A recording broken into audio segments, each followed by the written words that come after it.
My name is Marni Blythe, and I am the owner here of Full Pocket Coaching. I am a business and profitability coach, and I started Full Pocket Coaching 3 years ago. Today, we're going to be talking about the three biggest success mindset mistakes that business owners make. However, before I jump into that, I'd like to just begin with a little bit of a story. So prior to owning Full Pocket, I actually built from the ground up an 8,000 square foot holistic health and fitness center that we built 6 years ago. I did that with my husband. I sold it a few years ago. And I had huge dreams when we opened that business of franchising, making tons of money, helping thousands of people. And honestly, at the time of opening, I really was struggling with the enormity of the undertaking that I had undergone.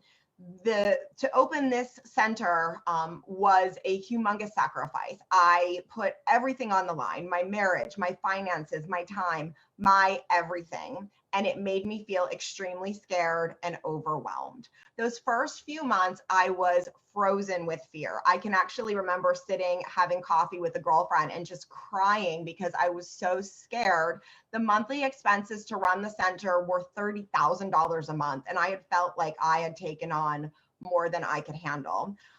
Then, as if by chance, something really incredible happened to me. I realized that everything that was happening was all being created in my mind. And when I started to realize that I was the only one who could make that change and shift things, everything started to change. And after the first few months of working nonstop in the business, I decided that I needed to start to carve out time to work on the business so that I could feel more in control. The great news is that when I started to make that shift, beautiful things started to happen. You know, we still had to deal with nonstop fires we had to put out, and it was really hard to carve out that time and not allow others to take that time away from me. But I had to actually protect that time. And in the end, what I would do is I would set a date with myself every week that allowed me to get perspective, which meant I could see things that I wasn't able to see when I was just working in the business. In the end, we were able to sell the business. I was able to invest that money into real estate and buy a beach house. And so things worked out really well. So from those experiences, I developed this training that I'm going to give to you today. So the first thing that I really want to share with you is about learning to work in the business and not just in the business, like I was just sharing with you. So if you want to run a successful business, you have to know how to play to your strengths. It's pretty easy to go in and want to micromanage everything. And this is definitely something that the clients that we work with struggle with as well. You might think that you can get things done better and more efficiently than anybody else, and that may even be true. But all the time you're spending doing the jobs that other people could be doing is the time that you're not running your business. You're not working on the business. And when you get bogged down in the simple details that employees can be working on, and you're not able to be an effective leader. And so really, as the leader of the business, you are responsible for spotting problems, delegating solutions, and you have to be people-centric as opposed to just being product-centric. This is a big shift that you have to make and have to think about. So you're responsible for setting goals, thinking about the future, and the only person in the company who is genuinely motivated to grow the company is going to be you. So every minute that you spend working on tasks that can be delegated is a minute that you're not planning, strategizing, and really building the best business that's possible. So this is, again, why it's important to work on the business, not just in your business, right? You're in charge of the big picture. And when you see areas that need improvement, you delegate the work out so you can continue to be the visionary, the troubleshooter. And sometimes this takes time and this takes practice. So one of the tips that I'm going to give you today is you have to put an appointment in the calendar with yourself and pretend like you have made that appointment with a customer, client, patient, etc. You have to keep that appointment to yourself. It's very important. And that really truly is the key to growth. And this is something, like I said, that we work with our clients on all the time. So that's number one.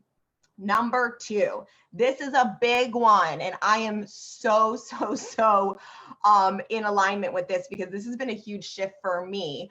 I'm originally from New York City, New Jersey, and I grew up with hustle, okay? And up until about a year ago, I was all about grinding it out, hustling. And you guys, when my whole life, I have always worked, oh my God, around the clock. Like hard work is what it's all about. But what I want to share with you is the idea of moving from the hustle to align is the next shift that you need to make in order to not be one of the 95% of businesses that fail. Because if you're not flowing and you're not in alignment and all you're doing is grinding it out, it's never going to be as effective for you as it could be. So whether you're, an entrepreneur, you're going hard on a side hustle, or whatever that might be, you're going to have these moments where you're on the hamster wheel of hustle and you feel like it's not letting up.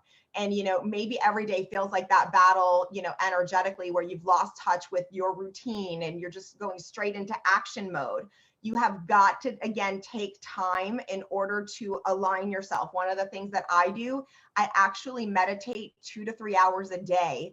I have found guided meditations on YouTube that I just love. And what I do is before I even get out of bed in the morning, I listen to those meditations, and it helps me to be in alignment, right? It helps me to set myself, to center myself.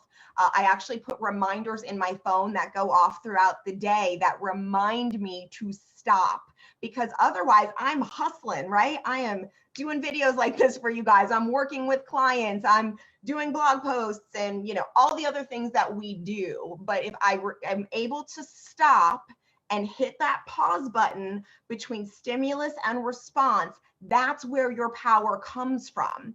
Then at night, when I get ready to go to bed, I put on more meditation and I let myself come down and then have really good sleep, because sleep is another huge part of this thing, and taking care of yourself and being able to be in alignment so that when something comes up that triggers you, whether it is an employee, whether it is a client, whether it's a patient, whether it's your family, you can respond from a place of alignment. And that right there is humongous, right? So getting present is huge. I want you to also think about some other things to move from hustle to alignment. So these kinds of things include, what's bringing you joy? Are you feeling like you're living your life out of obligation and you're doing things in your business just because you're obligated to do it? You have to find the joy in the everyday, and you've got to make sure that you're releasing those obligations that are not in alignment. And you want to keep asking yourself, how is this serving my highest good? And is this in alignment with what I really truly am looking to create? It's very important, okay? And then open up to receive and surrender the outcome, okay? So getting out of this constant grind and flow means loosening the grip that you have on trying to control everything. The bottom line is we really have no control, and that's really hard, and we have to get out of our own way. So, going within, having time to be quiet, setting that time with yourself so that you can be in alignment with where you're looking to go is absolutely critical. And learning how to surrender to the outcome and knowing that it's all a part of the journey and all a part of the process is huge too.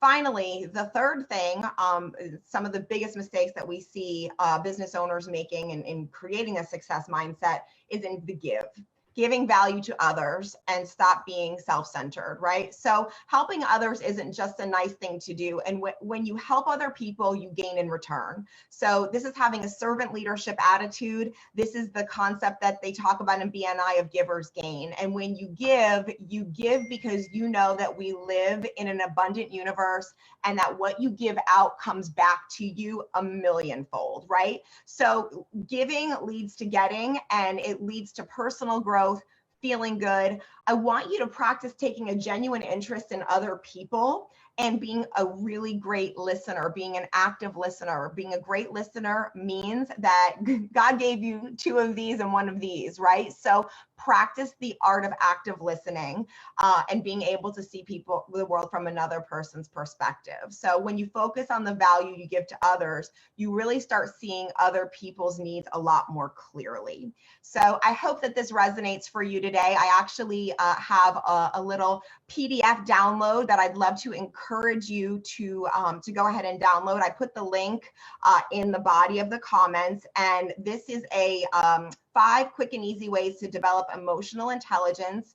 So you can go ahead and download that. And this emotional intelligence is going to help you to become a better leader. It's going to help you to be able to recognize your emotions, how it affects your perception of others. This is a really awesome and powerful quick read PDF. So I'd like to encourage you to go ahead and download that today. So thank you so much for tuning in. As always, we appreciate you. And if there's anything that we can do to be of help to you, please feel free to reach out to me, Marni at fullpocketcoaching.com. You can also visit our YouTube channel where we have tons of other videos and wonderful trainings.